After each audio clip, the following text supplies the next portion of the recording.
Ils accumulent. Il y a toujours plus de millionnaires dans ce pays. On vous dit, alors, vous voyez, tout va bien. Mais il y a toujours plus de pauvres. Une masse immense de pauvres. Oui, il faut que quelqu'un dans cette élection parle des pauvres gens et des pauvres en général.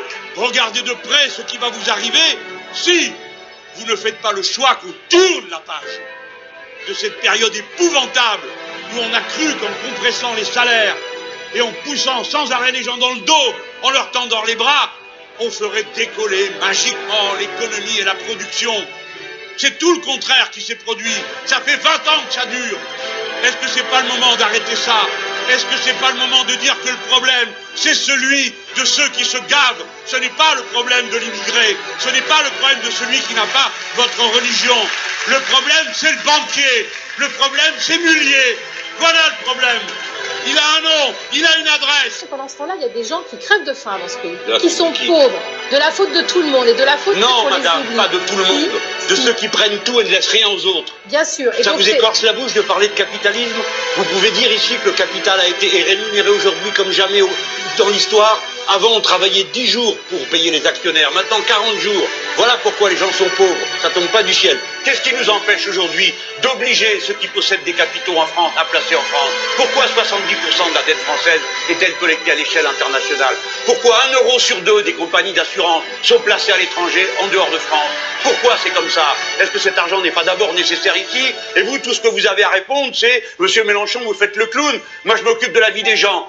Je suis comme vous, je souffre de voir ça. Je ne veux plus vivre dans un océan de malheur. J'en ai plein d'autres, il y a des gens par terre dans la rue, en train de dormir avec des gosses maintenant, aussi qui meurent de froid. Vous aussi, je pense. Alors écoutez-moi et suivez-moi. Je savais qu'elle est inépuisable.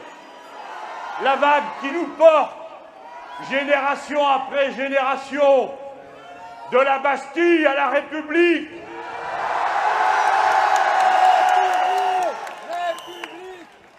Écoutez, écoutez-vous tous cette clameur qui monte de nos rangs. Ce son n'a pas de nom, comme le bruit du vent dans les feuilles, comme celui de la pluie sur le pavé. Ce son n'a pas de nom, mais il est un signal, celui de la force du peuple quand il surgit dans son histoire.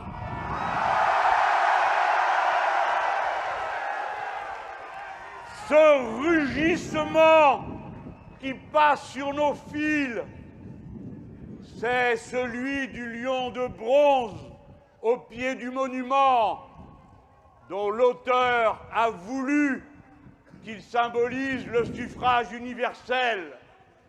Celui qui bientôt va parler et fixer notre destin.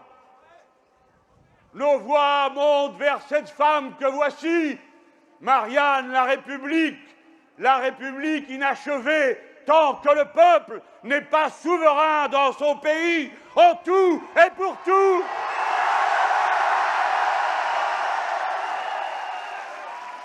Regardez-la, elle porte fièrement le bonnet des affranchis, celui de la liberté retrouvée, celui de la servitude rompue. À notre tour, nous épousons son insoumission, nous la faisons nôtre. Nous avons marché une fois de plus de la Bastille à la République. De la Bastille où commencent tous les élans de la liberté du peuple de France, puisque c'est là que fut abattu pour la première fois le symbole de la monarchie et de la caste des privilégiés, parce que c'est là-bas qu'a été brûlé le dernier trône des rois, parce que c'est là-bas que s'est faite la première manifestation féministe pour arracher le droit de vote des femmes.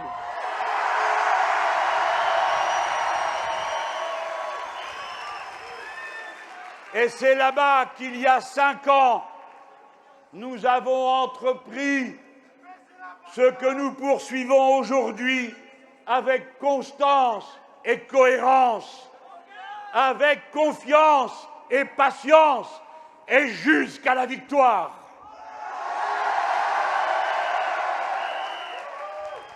Dans nos rangs passent aussi les ombres du pauvre visage de l'humanité humiliée, les noyés de la Méditerranée, les suicidés au travail, les morts d'abandon dans la rue, tous ceux qui souffrent de ce monde écœurant où l'accumulation des uns se nourrit de la détresse sans fin des autres. Ces autres, nous sommes leur revanche, nous sommes leur sourire d'avant, nous sommes leur dignité intacte et l'espérance lumineuse des jours meilleurs. Puissants de la terre, nous voici.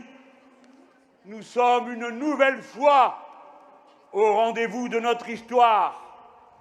Le jour anniversaire du commencement de la glorieuse Commune de Paris qui inventa la République sociale.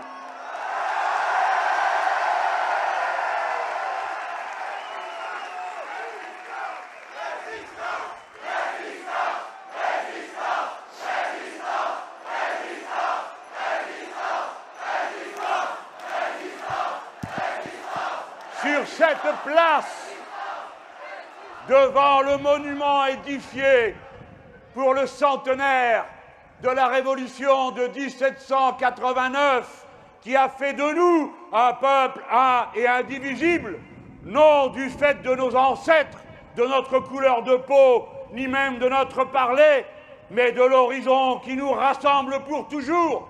Liberté, égalité, fraternité. Et nous ne voulons rien d'autre que cesse le mensonge et l'hypocrisie qui consiste à écrire la devise sur tous les frontons de France et ensuite agir exactement à son contraire.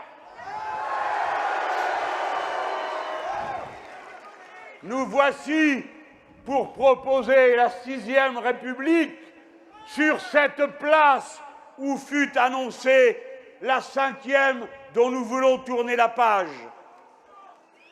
Sur cette place où naguère le peuple de Paris s'est assemblé après les attentats et les crimes destinés à le terroriser et à le diviser. En vain, la force du peuple a gardé son unité, la force du peuple assemblé a tout surmonté. Sur cette place encore, où se retrouver après chaque manifestation contre...